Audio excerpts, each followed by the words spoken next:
Yeah, welcome to my video channel Questions of Doubt in Corporate Valuation. My name is Bernhard Schwetzler, and today's question of doubt is: what is a debt policy and how does this debt policy affect the DCF valuation? Yeah? So, to start with, what actually does debt policy mean if this term is used in context of corporate valuation?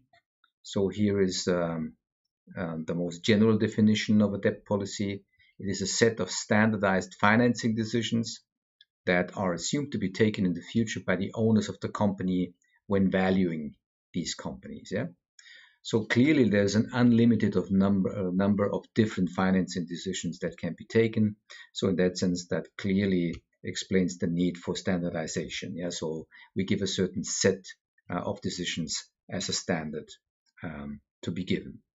So usually these decisions are restricted to the capital structure choice or the choice of the absolute amount of debt. Yeah? So this is usually what is meant by debt policy.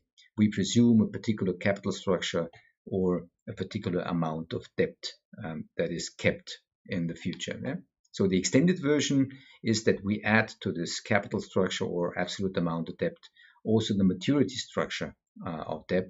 I would like to show this in one of the later QoD videos.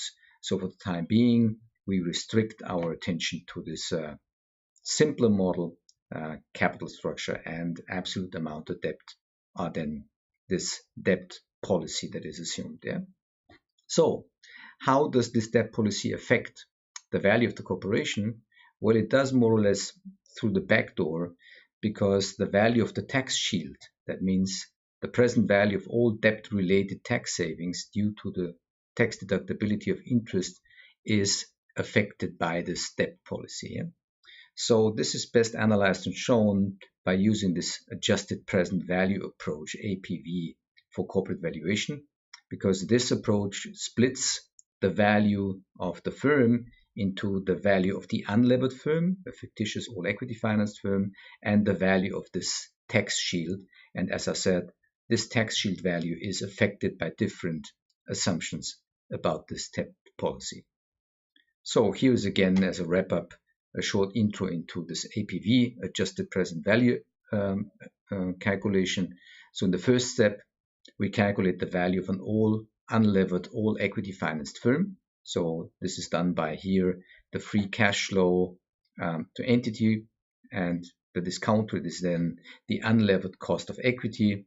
And if we use this discount rate on the free cash flow, then we get the value of the unlevered firm. Yeah? So here you see we simply assume a perpetuity. So that is not at the heart of what I would like to show. For us, the second step is the more interesting one. Yeah? That is calculating the value of this tax shield. Yeah? And as I said, the tax shield is the present value of all tax savings that are attributed to debt financing due to the tax deductibility of interest. Yeah? So if we restrict our attention to corporate taxes, then this is the annual tax savings that we get by this tax deductibility. Yeah? So dt minus 1 denotes the level of debt at the end of the preceding period, and thus at the beginning of this one, times RD, so this is the interest and the cost of debt, and tau is then the tax savings. Of course, we assume that, of course, the firm can have enough positive earnings to get this tax savings every period. Yeah. So and now the idea is that we take all future tax savings and discount them down in order to calculate this value here. This is the present value of all these tax savings, and this is referred to as the tax shield. Yeah. So you see that we assume an infinite lifetime of our firm. Here we have the expected future levels of debt. So we take into account that they may turn, in that sense, risky. Yeah? Again, RD times tau, this is the tax savings due to the interest on it. And we need a discount rate, the cost of capital, in order to discount these tax savings. Yeah? So the impact of this debt policy here is on two parts of this equation. Yeah? The debt policy may affect, of course, the future levels of the debt and their risk. So this is why we have here the expected value. So the risk of the future debt levels may be affected by the debt policy, and that means that the risk of this debt level will have an impact on the discount rate, because if the riskier this debt level is, the higher the risk adjustment on this discount rate, on this cost to capital figure is. Yeah? So let's have a look into some common debt policies that are well known in the valuation practice. Yeah? The first one, the oldest one, is the so-called Modigliani-Miller policy. Yeah, so he referred always as MM policy, because these two authors were the first to come up with this idea. Yeah? So the idea of this policy is that the future levels of debt in any future time t are known with certainty. That means no matter how the circumstances may look like 10 years from now, we now know with certainty what the level of debt will be. Yeah? So we can replace this expected uncertain value of the debt level with a certain one. But that also means, as the future value of the firm is clearly uncertain, it's a random variable, that if we combine this with certain debt levels, that our leverage ratios turn random. Yeah? So we divide here this certain figure with a random variable, and that yields, of course, also a random leverage ratio. So now turning to the value equation of our tax shield. So as there is no risk with respect to the level of future debt, because this is known with certainty or given with certainty, the only risk that our tax savings are exposed to are potential credit risk. Yeah? And as RD is reflecting this credit risk, then of course the appropriate discount rate for these tax savings is also RD. Yeah? So if we assume a special case that the future debt levels are set equal to the current debt level for all future times, that means that we maintain certainly the current level of debt no matter where the future firm value goes, then we get to this famous and well-known equation. Then this tax savings turn to a perpetuity. The value of the perpetuity is calculated by using RD as a discount rate, and then we end up in this famous equation that the value of these tax savings according to this Modigliani-Miller policy is then the current debt level times the corporate tax rate, tau. Yeah? So this is the first debt policy, yeah, that we assume that future levels of debt are certain, and by doing so, of course, implicitly assume that the leverage ratios in the future turn random variables and turn uncertain. The second idea, the second policy, exactly goes the other way around, and it is called and referred to as the so-called Miles Edsel policy, also due to the two researchers, Miles Edsel, that first came up with this idea and proposed this and developed the equations to that. So here the idea is that the future capital structure as a ratio is certain. Yeah? So LT is not a random variable, but a certain figure. And that, of course, means in turn, if again combined with uncertain future firm values, that the future debt levels turn uncertain. Yeah? Because here you see that the debt level in T is the certain figure LT combined and multiplied with the uncertain future value of the firm. Yeah? So in that sense, now we have certain leverage ratios, but uncertain level of debt. Yeah? So, and now we turn to the equation for the tax shield. And the uncertainty here is reflected in this equation, that we have to replace D by the expected value of all future debt levels, because the future debt levels now turn uncertain as well. Yeah? And you see here that the uncertainty about the future debt level also has consequences for the cost of capital and the discount rate used to calculate the present value, because as the debt level is certain just for one period, from the beginning of the period until the end, we are using RD just for one period as a discount factor and a discount rate. And from then on, due to the uncertainty of the future uncertain debt levels, we have to use the unlevered cost of equity as further discount rate, discounting this value then down to the point zero, where our valuation happens. Yeah? And this is due to the fact that due to this certain link via LT, the risk of the future debt levels is directly tied to the risk of the future firm values. Yeah? And that is why we use the unlevered cost of equity as discount rate.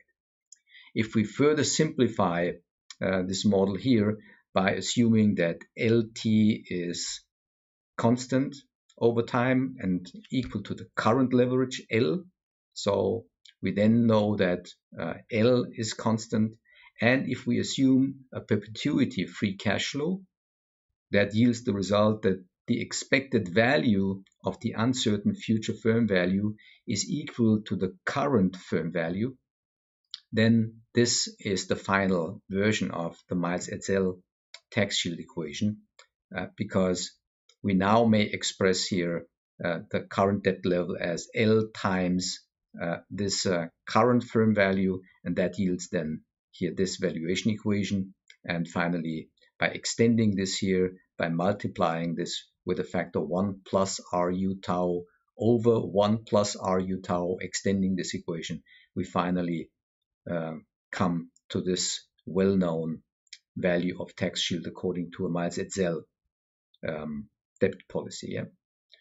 Clearly, it's easy to see that the value of this Miles-Edsel tax shield is lower, significantly lower than the one of this Modigliani-Miller tax shield. And the reason for this is that now we have two sorts of risks that are affecting our tax savings. The first one is the credit risk, and the second one is this, if you want, you can call it level risk, that the future debt levels turn uncertain because always they follow with a lag of one period the development of the uncertain future value of the firm. So there is a third standardized debt policy that is also well known in practice, that refers to the two authors Harris and Pringle. And this is a further extension, or maybe simplifying assumption and simplification of our Miles-Edsel, because here you say we directly from the first period on use R tau U, here our cost of equity of the unlevered firm, as a discount rate. Yeah? So compared to this one here, we do not just use for one period RD and then for all other periods RU tau. We use RU tau from the very beginning. Yeah? So in that sense here, our Harris-Pringle equation for the tax shield simplifies further to this version. Yeah? So RD does no longer show up. Yeah? The reason for this adjustment is usually brought forward in practice. That's a simplification. Yeah? So this equation is even simpler and easier to use compared to our Miles-Edsel. Yeah? Okay, so if we put these pieces together, we get the result that different debt policies yield different values according to our APV valuation. Yeah? And the question is then, do we need to care for this? Yeah? Clearly, the MM policy yields a higher value than the ME, and the ME yields a higher value than compared to HP, Harris-Pringle. The problem with this is that, of course, nobody can prove that she or he will follow actually this, in that sense, standardized future debt policy. Yeah? So it is unobservable. Yeah? So the seller will, of course, as he wants to have a high price for his firm, will always go for a Modigliani-Miller policy because it brings the highest tax shield and the highest value for him, whereas the buyer will always assume an ME policy. And the problem is, if they sit on the table and negotiate, no party of the two can actually prove that she or he seriously intends to follow such a policy. Yeah? So this APV adjustment or this APV approach would then simply open another Pandora's box in the negotiations. Yeah? And that may be also one of the reasons why APV is not widely used in practice. Yeah? So the question is, can I escape this problem and not caring about these different debt policies by using the WACC or perhaps the flow to equity approach instead of the APV? Because as I said, these differences became apparent if I use APV. Yeah? And in that sense, can I escape this problem by using WACC or FTE? The problem is here, not really. Yeah?